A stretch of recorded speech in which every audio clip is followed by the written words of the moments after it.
আজকে শুরু করতে চলেছি নবম অধ্যায়ের ফরাসি বিপ্লবের কয়েকটি দিক। প্রথম অধ্যায় পার্ট 1। প্রথমে একটি কথা বলে রাখি, এই জাস্ট একটি ভিডিও দেখার অনুরোধ করছি তোমাদের। আশা করি প্রতিটি অধ্যায়ের একটি স্বচ্ছ ধারণা তোমাদের তৈরি হবে। পার্ট বাই পার্ট আলোচনা করব এবং প্রতিটি পার্ট থেকেই আমি এমসিকিউ প্রশ্ন আলোচনা করে দেবো, যাতে তোমাদের বুঝতে খুবই সুবিধা হয়। আশা করি খুবই উপকৃত হবে এবং ছোট প্রশ্ন বড় প্রশ্ন সবই তোমরা লিখতে পারবে নিজের থেকে। তাহলে শুরু করি। ফরাসি বিপ্লবের কয়েকটি দিক, পার্ট 1। দেখো, বিপ্লব কি আমি আগেই বলেছি। প্রথমে আমি একটু আলোচনা করব এবং সেখান থেকে একটি করে শর্ট প্রশ্ন দেবো তোমাদের। ইতিহাসে বিপ্লব বলতে বোঝায় রাষ্ট্র, সমাজ, শিল্প বা কোনো প্রচলিত ব্যবস্থার অতি দ্রুত আমূল পরিবর্তন। বিপ্লব সাধারণত পরিবর্তনের থেকে আলাদা, কারণ এতে পুরনো ব্যবস্থা ভেঙে নতুন ব্যবস্থা গড়ে ওঠে। বিপ্লব সাধারণত গভীর অসন্তোষ থেকে জন্ম নেয়। তাহলে আমরা বিপ্লব কি জানতে পারলাম এবং এখান থেকে প্রশ্ন আসতে পারে যে ইতিহাসে বিপ্লব বলতে কি বোঝায়। দেখি কে বলতে পারে। হ্যাঁ, এই দেখো, এখানে একটি লাইন আছে,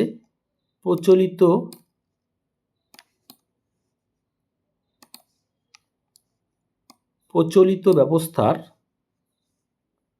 দ্রুত ও আমূল পরিবর্তন। তাহলে উত্তর কি হবে? সি। নেক্সট প্রশ্নে চলে যাব।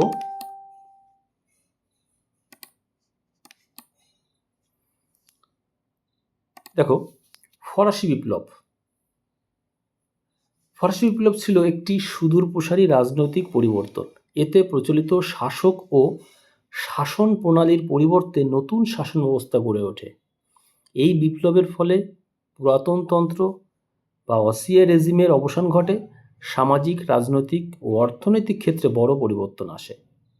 তাহলে ফরাসি বিপ্লব কি জানতে পারলাম। এখান থেকে প্রশ্ন আসতে পারে যে ফরাসি বিপ্লবের প্রধান বৈশিষ্ট্য ছিল কি? শুধুমাত্র অর্থনৈতিক পরিবর্তন, ধর্মীয় সংস্কার, সুদূর প্রসারী রাজনৈতিক পরিবর্তন, সামরিক অভিযান। এখানে দেওয়া আছে, দেখো, সুদূর প্রসারী রাজনৈতিক পরিবর্তন। তাহলে উত্তর হবে সি। Very good. নেক্সট প্রশ্নে চলে যাব।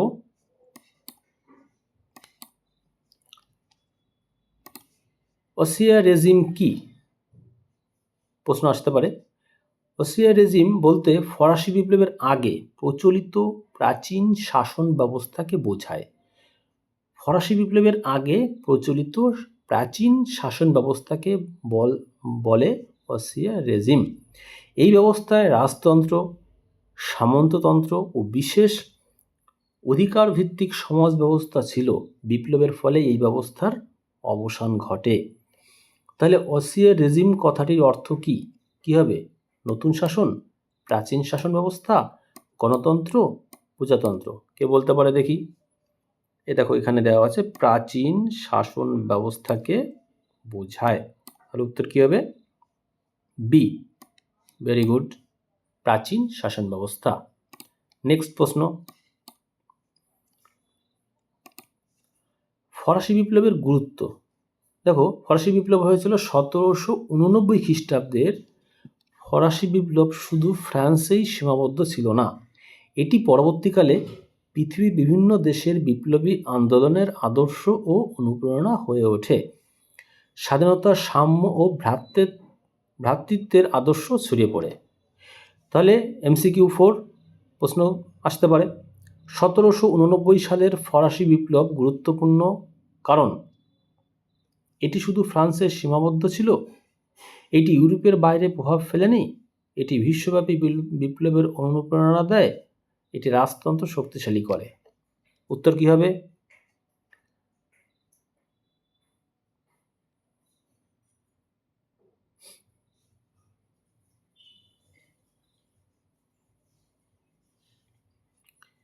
এটি বিশ্বব্যাপী বিপ্লবের অনুপ্রেরণা দেয়? উত্তর সি। Very good. নেক্সট প্রশ্ন, ফরাসি বিপ্লবের সূচনা। এবার আমরা জানবো ফরাসি বিপ্লবের সূচনা। 1789 খ্রিস্টাব্দের 14ই জুলাই ফরাসি জনতা কুখ্যাত বাস্তিল দুর্গ, এই বাস্তিল দুর্গ কি, এখানে বিনা বিচারে মানুষকে কারারুদ্ধ করে রাখতো। তাদের কোনো দোষ ছিল না, সাধারণ জনগণকেই তারা বিনা দোষে এই বাস্তিল দুর্গে বন্দি করে রাখা হতো। তাই এই যে 14ই জুলাই 1789 খ্রিস্টাব্দে বাস্তিল দুর্গ আক্রমণ করে সাধারণ জনগণ ও ধ্বংস করে ফেলে। বাস্তিল দুর্গ ছিল স্বৈর শাসনের প্রতীক। এই ঘটনাকেই ফরাসি বিপ্লবের সূচনা হিসেবে ধরা হয়। তাহলে পরীক্ষায় আসতে পারে যে ফরাসি বিপ্লবের সূচনা কোন ঘটনাকে ধরা হয় বা কবে থেকে? উত্তর কি হবে? বাস্তিল দুর্গ ধ্বংস। সাল আসতে পারে 1789 খ্রিস্টাব্দে 14ই জুলাই ফরাসি বিপ্লবের সূচনা বাস্তিল দুর্গের পতনের পর থেকেই শুরু হয়। নেক্সট প্রশ্ন, দেখো ফরাসি বিপ্লবের সূচনা আমরা আগেই জেনেছি। এখান থেকে আরেকটা প্রশ্ন আসতে পারে, বাস্তিল দুর্গ আক্রমণ করা হয় কবে? এই যে দেখো উপরে দেওয়া আছে, সি 14ই জুলাই 1789 খ্রিস্টাব্দে। Very good. নেক্সট প্রশ্ন, দ্বিতীয় ফরাসি বিপ্লব। 1792 খ্রিস্টাব্দের 10ই আগস্ট উত্তেজিত জনতা টুইলারিস রাজপ্রাসাদ আক্রমণ করে। রাজা দেহরক্ষী বাহিনী নিহত হয়। রাজা আইনসভায় আশ্রয় নেন। জনতার চাপে রাজাকে বরখাস্ত করা হয়। ঐতিহাসিক লেফেভর এই ঘটনাকে দ্বিতীয় ফরাসি বিপ্লব বলেছেন। তাহলে দ্বিতীয় ফরাসি বিপ্লব ঘটে কবে? উত্তর সি 1792। এই ভেরি গুড। নেক্সট প্রশ্ন, ফরাসি বিপ্লব আমরা এইমাত্র পড়লাম। এখান থেকে আরেকটি প্রশ্ন আসতে পারে, দ্বিতীয় ফরাসি বিপ্লবের সময় আক্রমণ করা হয় কি? টুইলারিস রাজপ্রাসাদ। উত্তর সি। নেক্সট, রাজনৈতিক কারাগার ও লেতর দ্য ক্যাশে কি? প্রশ্ন আসে। বিপ্লবের আগে ফ্রান্সে লেতর দ্য ক্যাশে নামে গ্রেপ্তারি পরোয়ানা চালু ছিল, অর্থাৎ বিনা বিচারে মানুষকে কারারুদ্ধ করে রাখা। এর মাধ্যমে বিনা বিচারে যে কোনো নাগরিককে গ্রেপ্তার করা যেত। রাজকীয় কারাগার বা বাস্তিল দুর্গে বন্দীদের রাখা হতো। দার্শনিক ভলতেয়ারও এখানে বন্দী ছিলেন।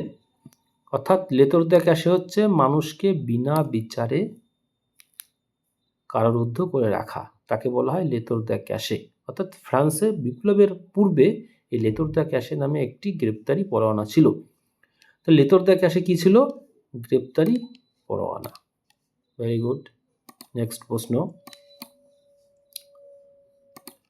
রাজনৈতিক কারাগার ও লেতর দ্য ক্যাশে, এখান থেকে আরেকটি প্রশ্ন আসতে পারে, ভলতেয়ার বন্দী ছিলেন কোথায়?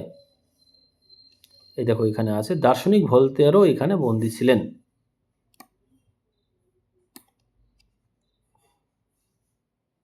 বাস্তিল দুর্গে। এই যে বাস্তিল দুর্গ। নেক্সট প্রশ্ন, আজকে এই পর্যন্তই থাক, পরের দিন আবার আলোচনা করব। যদি ভিডিওটি তোমাদের ভালো লাগে অবশ্যই সাবস্ক্রাইব করবে এবং তোমরা কমেন্টস করবে কিভাবে আরও তথ্য আমি দিতে পারি, বা তোমাদের কোনো জিজ্ঞাসা যদি থাকে অবশ্যই করবে। নেক্সট ভিডিওতে দেখা হবে। আমি পার্ট বাই পার্ট আলোচনা করে দেব, একটি প্রশ্ন বাকি থাকবে না এবং অধ্যায়ভিত্তিক আলোচনা হবে, সেখান থেকে প্রশ্ন।